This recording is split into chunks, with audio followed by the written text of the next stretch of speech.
আসসালামু আলাইকুম। আজকের ভিডিওতে আমি মুসলিম রেনেসাঁর কবি ফররুখ আহমদের সাতসাগরের মাঝি কাব্যগ্রন্থ থেকে এই কাব্যগ্রন্থের বিষয় ও শিল্পমূল্য নিয়ে আলোচনা করব। বিংশ শতাব্দীর মুসলিম রেনেসাঁর কবি ফররুখ আহমদ, তার রচিত প্রথম ও বিখ্যাত কাব্যগ্রন্থের নাম সাতসাগরের মাঝি। বাংলা সাহিত্য ও সংস্কৃতির ইতিহাসে একটি গুরুত্বপূর্ণ স্থান দখল করে আছে। এ গ্রন্থটি যা মুসলিম জাতিকে নতুন করে জেগে ওঠার অনুপ্রেরণা জুগিয়েছে। এ কাব্যের মাধ্যমে কবি ফররুখ আহমদ সৌন্দর্য, সত্য ও অ্যাডভেঞ্চারের প্রতি তার ভালোবাসা প্রকাশ করেছেন। তাকে মুসলিম রেনেসাঁর কবি বলা হয়। একদিকে আদর্শিক রাষ্ট্রের চিন্তার সীমাবদ্ধতা, অতীতচারিতা বিষয়কে সেকেলে করলেও কাব্যের প্রকরণ কলার দিক থেকে তিনি আধুনিক। এমনকি আধুনিক কবিদের অস্তিত্ব বিষয়ক নৈরাশ্য চেতনা ও যুগ যন্ত্রণার প্রয়াস কবিতার বিষয়বস্তু হিসেবে উপস্থাপিত না হলেও প্রকরণ কলার প্রথম শৈলীতে সাতসাগরের মাঝি কাব্যগ্রন্থের কবিতাগুলো অনন্য। তার কবিতায় আধুনিক কোনো কবির প্রভাব ফররুখ আহমদের ওপর যদি থাকে তো তিনি প্রেমেন্দ্র মিত্র। সাতসাগরের মাঝি কাব্যগ্রন্থটি বাংলা কবিতার ক্ষেত্রে কবি ফররুখ আহমদকে প্রবল সিদ্ধি এনে দিয়েছে। এমনকি এটি বাংলা কাব্য সাহিত্যে আবির্ভূত হয়েছে নানা প্রণোদনায়।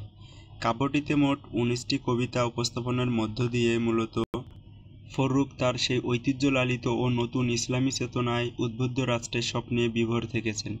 তবে লাশ, ডাহুক ও আওলাদ কবিতাগুলো কবির এই মীমাংসিত মূল্যবোধ থেকে বিচ্ছিন্ন। কাব্যগ্রন্থের নাম কবিতা সাতসাগরের মাঝিসহ সিনবাদ, বারো দরিয়ায়, পাঞ্জেরি, শাহরিয়ার, দরিয়ার শেষ রাত্রি, হে নিশানবাহী প্রভৃতি কবিতায় রূপকাশ্চরিক প্রতীকতার মধ্য দিয়ে কবি মূলত তার নতুন আদর্শিক রাষ্ট্রের ভাবনায় মীমাংসিত শানদের পরিবারকে সুস্পষ্ট করেছেন। নবপ্রতিষ্ঠিত রাষ্ট্রে তিনি খোলাফায়ে রাশেদিনের যুগের মতো একজন উদ্দীপ্ত ও সাহসী নাবিকের সন্ধানে সদামগ্ন। ফলে সিনবাদের রূপকল্প তার সন্ধানী চেতনাকে সহজে প্রলুব্ধ করতে পেরেছে।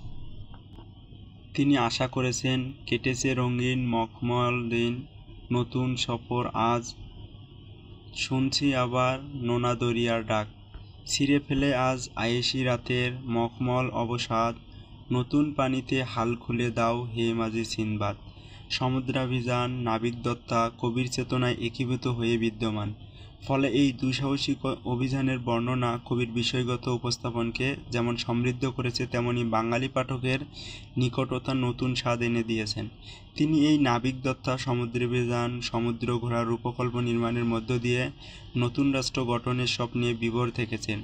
যেমন বারো দরিয়ার কবিতায় দেখা যায়, সমুদ্র থেকে সমুদ্রে ঘুরে দরিয়ার সাদা তাজি, কেশর ফোলানো পালে লাগে হাওয়া, মাছ তুলে দোলে চাঁদ, তারার আগুনে পথ বেছে নেয় স্বপ্নেরা সারা রাত। সমুদ্র ঘোড়ার যে শক্তি, তার সঙ্গে জাহাজ নাবিকের রূপকল্পে শক্তিমত্তা আবিষ্কারের নেশা ও তীব্র চেষ্টা এ কবিতায় স্পষ্টতর। এভাবে এ কাব্যগ্রন্থের অধিকাংশ কবিতার বিষয় ইসলামী ঐতিহ্যের আলোকে নতুন রাষ্ট্র গঠনের স্বপ্ন। ফররুখ আহমদকে যারা সমকাল বিচ্ছিন্ন কবি বলতে চান, তাদের বিরুদ্ধচারিতার উৎকৃষ্ট প্রমাণ লাশ ও আওলাদ কবিতা দুটি, যেখানে প্রতিফলিত হয়েছে সমকালীন মন্বন্তরের চিত্র, এবং ডাহুক যেন কবির রোমান্টিক হৃদয়েরই প্রতীক। শুধু আদর্শিক রাষ্ট্র গঠনের চেতনায় নয়, তার কবিতার সমকালীন চিত্রও ফুটে উঠেছে। যেমন লাশ এবং রোমান্টিসিজমের চেতনাও প্রকাশ পেয়েছে, যেমন ডাহুক কবিতা। বিষয়গত দিক থেকে তাকে সনাতন চিন্তাধারার দেখা গেলেও আঙ্গিকগত দিক থেকে তিনি সম্পূর্ণ স্বাতন্ত্র্যমণ্ডিত এবং আধুনিক একজন সমালোচকের জবানিতে দেখা যায়, ফররুখ আহমদ বাংলা কাব্যের এক শক্তিমান শিল্পী। শুধু ভাবের ক্ষেত্রেই নয়, কবিতার ভাষা, ছন্দ, আঙ্গিক চিত্রকল্প, রূপকল্প ইত্যাদি ব্যবহারের ক্ষেত্রেও তিনি শক্তিমত্তার পরিচয় দেখিয়েছিলেন। ফররুখ আহমদ মূলত আরবি ফার্সি শব্দের প্রয়োগে প্রতীকী অন্বেষণ ও রূপকলব্ধ চেতনায় এক নতুন দ্বার উন্মোচন করেছেন। মোহিতলাল ও নজরুল ইসলামের চেয়ে তার শব্দ প্রয়োগ ছিল ভিন্নতর। তার কবিতায় যুক্ত হয়েছে অতীতচারিতা, ঐতিহ্যপ্রীতি ও শক্তিমত্তা ও ব্যক্তিচেতনা। তার অধিকাংশ কবিতায় সমুদ্র বিষয়ক প্রতীক এনেছে ভিন্নতর মাত্রা। সমুদ্রের যেমন নতুন জীবনের হাতছানি দেয়, তেমনি এর উত্তুঙ্গ কালাপানি আনে রোমাঞ্চকর অভিজ্ঞতা। কালো আকিকের মতো এই নিখোঁজ দরিয়ার বুক ছিঁড়ে চলো সন্দল বন সন্ধানে অজানা দ্বীপের তীরে, হালের আঘাতে নোনা পানি ছুঁড়ে বাহা খোঁজে গুমরাহা, পার হয়ে যাও আয়েশি রাতের ফাঁদ। এছাড়াও তিনি তার কবিতায় ঈগল, হাতি, স্ত্রী মোরগ, শিখি, আবলুস, কিস্তি প্রভৃতি প্রতীকানুষঙ্গ বিচিত্রভাবে তার কবিতায় প্রয়োগ করেছেন।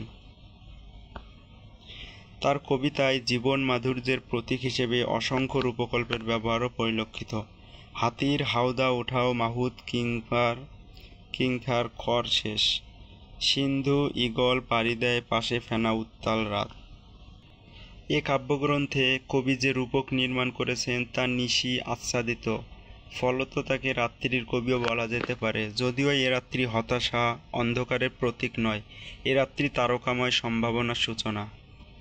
আদম সুরত মুছে যায়, ফলে দিগন্তে শুকতারা জ্বলন্ত খুনে প্রভাতে হাওয়া লাগে। উপমা ও উৎপ্রেক্ষা সহ বিভিন্ন অর্থালঙ্কারের সার্থক প্রয়োগও ফররুখ আহমদ অনন্য।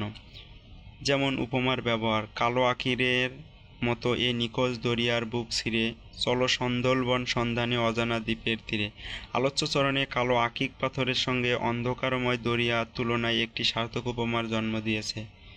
রোষে ফুলে ওঠে কালাপানি যেন সুবিশাল আজদাহা, সমুদ্রের ফুলে ওঠা নিকষ পানির সঙ্গে বৃহৎ অজগরের তুলনায় সংশয় প্রকাশ, যা একটি সার্থক উৎপ্রেক্ষার উদাহরণ। ফররুখ আহমদ তার এ কাব্যগ্রন্থে আরবি ফার্সি শব্দসহ তৎসময় এবং লোকজীবন ভিত্তিক শব্দের সুনিপুণ প্রয়োগ ঘটিয়েছেন।